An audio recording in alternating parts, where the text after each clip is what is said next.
Welcome to Planning for a Sustainable Homestead. Thanks for joining us for the first in a series. Sorry, hopefully everybody can hear me. So thanks for joining us today for the Planning for a Sustainable Homestead, the first in a series of webinars geared towards small acreage landowners here in Colorado. My name is Jennifer Cook. I'm the Small Acreage Management Coordinator for the Front Range, and I work with the Natural Resources Conservation Service as well as Colorado State University Extension. Here with me behind the scenes are Ruth Wilson and Karen Crumbaker, both from Colorado State University Extension. They're here to answer any questions or comments that you'll have during my presentation, or if you have any technical problems or difficulties, you can just type your comments in and they'll be here to help you. So on the bottom left-hand corner of your screen is a chat window, and you can use that window to communicate with us. Just type in whatever comment you'd like to make and hit the enter button on your keyboard, and we'll be able to communicate with you in that way. So let's go ahead and get started.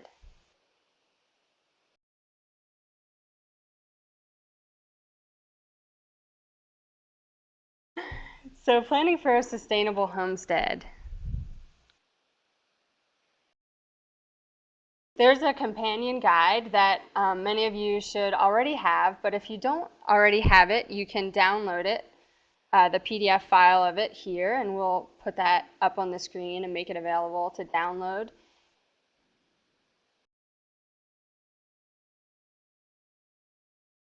So if you look at the top left-hand corner of your screen, if you hit that little disc, you can download this worksheet called Planning for a Sustainable Homestead, which will go along with the presentation.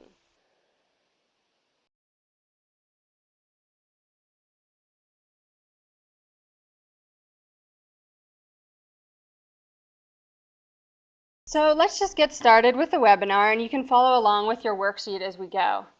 So first I thought I'd define a few words for you. First, sustainable. So we hear this word sustainable and sustainability a lot, thrown around a lot these days. Sustainable energy, sustainable agriculture. And so according to the Environmental Protection Agency, sustainability means meeting the needs of the present without compromising the ability of future generations to meet their own needs. And the type of needs that we have concerning our property can be divided into three categories. So the quality of life, we all need or desire to have a good quality of life. We desire to have financial stability, and also we hopefully desire to be environmental stewards of our land. And so today we're going to talk primarily on how to be an environmental steward and protect the natural systems on our property. So let's define environmental stewardship. It can be defined as the practice of carefully managing land usage to ensure natural systems are maintained or enhanced for future generations. And these natural systems are water, plants, animals, air, and soil. So we're going to talk about all those systems today.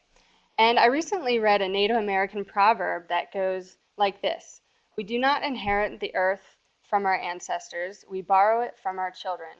So if we look at our land management in that way, that we're not deserving of the land, but rather we're trying to maintain or enhance it for our grandchildren and our great-grandchildren, then hopefully we'll be more inspired to take care of our natural resources. So before we get started, let's just talk about why we should even take the time to make a management plan for our property. So we already talked about the importance of being an environmental steward and the importance of sustainability and sustainable natural resources. But if that doesn't convince you, perhaps if we talk about money, you can save some money by looking ahead and avoiding problems. And if you have a plan in place, then management might be a little bit easier. You may have defined roles within your family, and you and your family can all work toward common goals. And having a plan in place can help you make financial decisions and prioritize your to-do lists. So in general, having a management plan can help us make decisions now that will affect future goals. So the first step in making a management plan is to determine what your vision is for your property or what your goals are for your property. So, and I've got some space on your worksheet to write down your goals or your vision. However, we're not going to have time to do that today, but hopefully you'll go ahead and do that in the future. So when you're thinking about your vision for your property, think about why you bought your property in the first place and what you want your property to be like in 5 to 10 years. So after you've done that, then you can kind of try to relate your vision to the natural systems on your property. And these natural systems are the ones we talked about before: air, water, plants, animals, and soils. So in your worksheet, there's a list of all the natural systems and some potential long-term goals, and then potential short-term actions that might lead you to towards your long-term goal. And so I'm just going to talk about a few of them today, although there's many more in your worksheet that hopefully you'll take some time to read through. So as I'm going through these, hopefully you'll try to relate these examples to your own property and go ahead and circle or make a check mark by the ones that are applicable to you and your property. So first, let's talk about soils. A long-term goal for soils might be to build healthy soils. And if you look at that picture, you'll see all the animals and living organisms and microorganisms that live and that are around in soils. And they have lots of important roles. They break down organic matter, for example. Some increase soil tilth, and others make nutrients available so that plants can uptake the nutrients easier. So it's pretty important that we keep our soils healthy so these organisms can stay alive and help maintain healthy soils. So some short-term actions that you can do are to do soil tests maybe once a year, particularly if you have a garden or a crop field. It's important to know what types of nutrients are available in your soil and what you might need to add. It's important to know the organic content and the pH of your soil. The next short-term action is planting a cover crop to till in as green manure. So we can use cover crops. Cover crops are crops that you just plant and you don't actually harvest. You just plant them to use as adding nutrients and organic matter to your soil. And so for this example, this picture, this was a small grain. I think it was barley planted in the probably fall of the previous year. And then this planter is going ahead and no-till planting corn on top of the barley. So the barley over the winter provided cover for the soil, and it will eventually add organic matter and nutrients into the soil. The next one on our list is reducing the use of synthetic-based chemicals. So when we have weed or pest problems, generally a lot of us just jump ahead for that chemical to use Roundup or whatever as kind of a silver bullet, hoping that that'll get rid of our problem.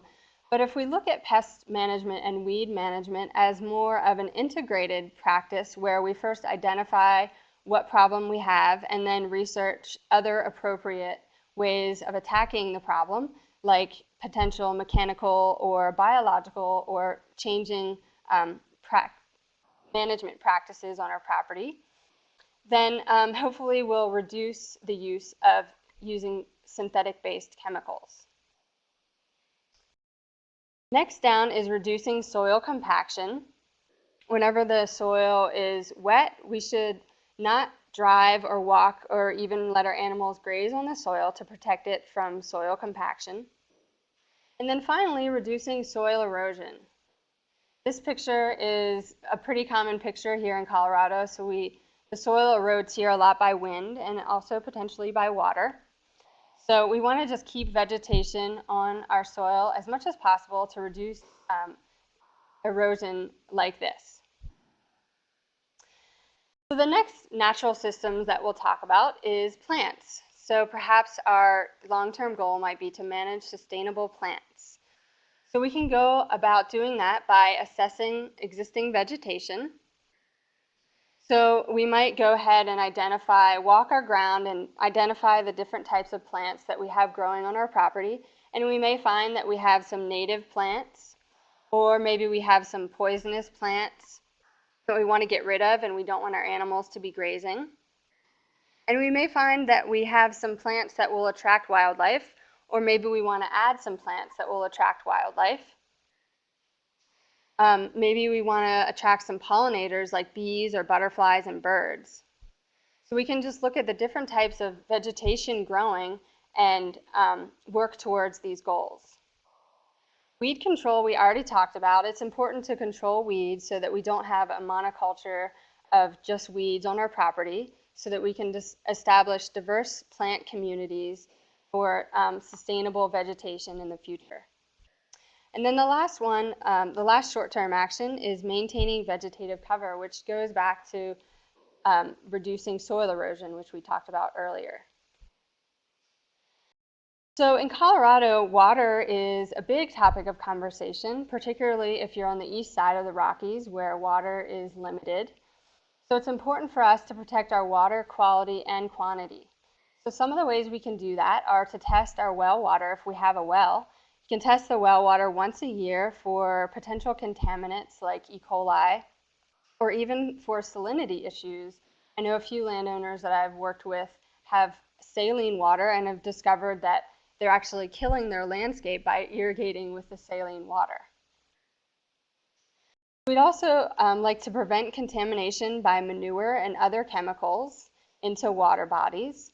So other chemicals like herbicides, pesticides, oil and gas, cleaning products, fertilizers, all these things, including manure, should be stored on impermeable surfaces away from any well or water body to protect the water from contamination. We can establish drought-tolerant plants. So we can use xeriscaping on our property.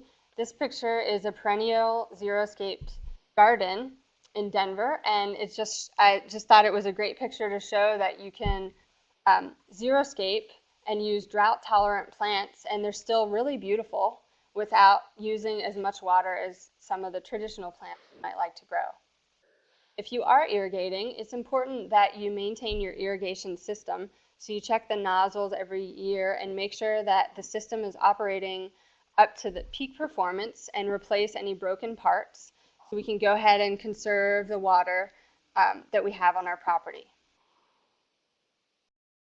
So those are just the 3 topics that I'm going to talk about today, although there's many more that hopefully you can go through. And I just touched on some examples of them, of the natural resources that you can kind of think about, and hopefully I've kind of piqued your interest and created some questions, because we could talk a whole day on each one of the natural systems, each one of those topics. But we're going to have to move on due to time. So what we've done so far is identified the vision for our property, and then we've come up with land management goals that relate to the natural resources and relate to the vision, the long-term vision of our property. So the next step is to come up with a property map and identify the resources on our property. So this is just an example of what you can do. You can get an aerial photo using Google Maps or Google Earth or MapQuest, or using the NRCS Web Soil Survey, which I'll talk about in a minute. And then once you get this map, it's nice to have a bird's eye view of your property so you can kind of relate your land uses with other neighboring land uses.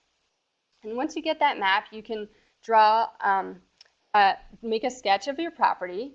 And the things that I think are important to include on a map are things like property boundaries, land uses, fences and other structures, roads and streams, some utilities. If you know where the underground utilities are, they might be important to map out. And then once you get your sketch, you can begin to look at the resources and create an inventory of the resources on your property. And on your worksheet on page 6 and 7, I've left room for you to write some of the resources in by land use, and maybe even list some maintenance needs or concerns for each area. So for this example, I've just identified that I have 25 acres, I have 6 cows and 1 horse on the property, grazing on 15 acres, and they graze for about 5 months a year. And I've determined using my web soil survey, which I'll talk about in a minute, that there are sandy clay soils on my site.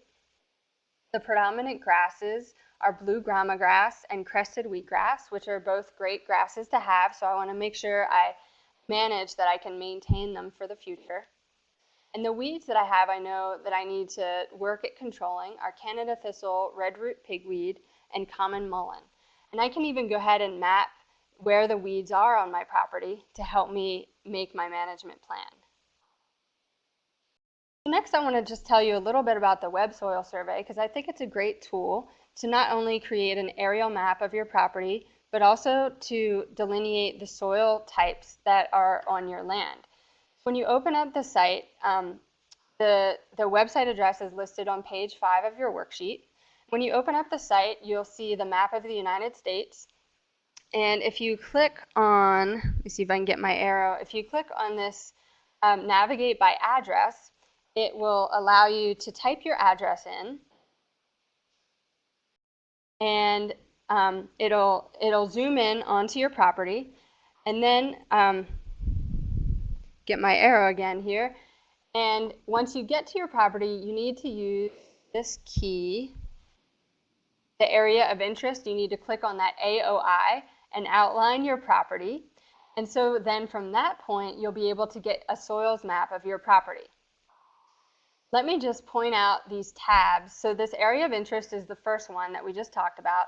And then the next tab is the soils map, which after you outline your property, you can click on that and it lists the soil types on your property. And then there's also a soil data explorer tab and a shopping cart. And the shopping cart is just a fancy way of getting your map whenever you're finished. So at this point, if all you wanted was your soils map, you could click on that shopping cart and it would take you to a screen that you could print out a map of your soils. So if you look at the map, you'll see these orange lines, and they're delineating the different types of soils that are on my property. And so you could be done at this point, but I wanted to introduce you to one more thing.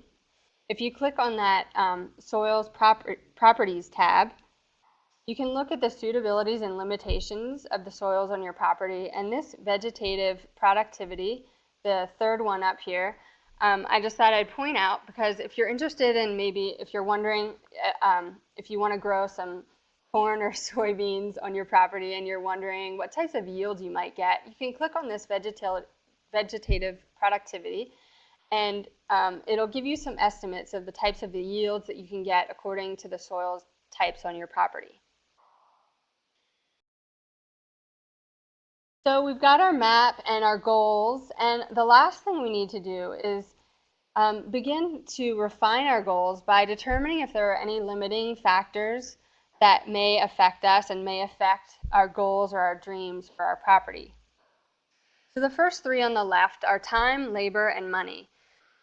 So time, labor, and money, of course, may be limiting factors determining how much money things are going to cost, how much money ongoing maintenance or taxes or insurance, or even how much time ongoing maintenance is going to take you. So all those things need to be considered, and you may have to refine your goals after that. Then if you look at the list on the right, there may be some water rights on your property that may affect you. For example, if you have a domestic well, you may be limited by watering animals or irrigating your property. There may be some zoning issues or allowable land uses that you're limited by on your property. Some other zoning concerns that might affect you are if you want to have some animals, the number of animals may be regulated. The building sizes may also be determined by local zoning regulations. So there's also some federal, state, and county and city, and maybe even homeowners association regulations that you need to make yourself aware of that may affect you and what you want to do on your land. Some quick examples of federal regulations that may affect you are the Clean Water Act and the Endangered Species Act. Some state regulations are the Colorado Fencing Law or the Colorado Right to Farm Law, or the Noxious Weeds Law, where we need to manage the noxious weeds on our property. And then finally, some local laws might affect things like wells or septic systems Or if we want to start a business, we may be regulated by food processing laws, or there may be even some local weed laws as well. And then there may be some land use restrictions from covenants or easements or setbacks. And then finally, I listed neighbors. Although they're not regulatory, it's good to be a good neighbor, just as you'd want your neighbors to be nice to you and considerate to you. It's important to be considerate to your neighbors. So if you know you're going to be doing some practices on your property that may be noisy or may cause a lot of dust or visual barriers or even some smells, it might be a good idea to just talk to your neighbor and let them know what you're doing and what you're up to, just to maintain a good relationship. The last thing we'll talk about, as you've got your plan, your management plan in place, and you're going ahead with working towards your goals, it's important to keep records and update your goals as you go. So the types of written records that you can keep track of are things like how you've managed your weeds from year to year. So what practices or what chemicals you've used and what time of year you've used them. Maybe even keeping track of some soil tests every year so you can keep track of what nutrients you've added or what your soils look like throughout the year. And even keeping track of cropping rotations or gardening when you plant your seeds. All those are written records that you can keep property. And then you can also keep records by using photo documentation. So this example is a picture of a field that's mostly made up of weeds and undesirable plants. And so we took a picture of it, and then 5 years later, we can see the great progress, the satisfying progress that we had. So after 5 years, it's a nice established pasture. So hopefully throughout this presentation, I've brought up some questions and got your mind thinking about what you can do on your property.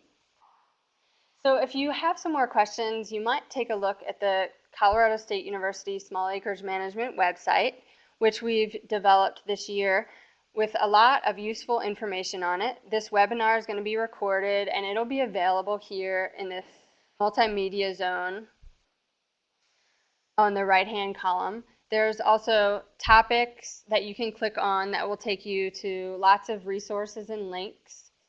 Over here on the right side are fact sheets and publications. Colorado State University has lots of fact sheets on topics like gardening, all sorts of agriculture and weed topics and pasture management topics.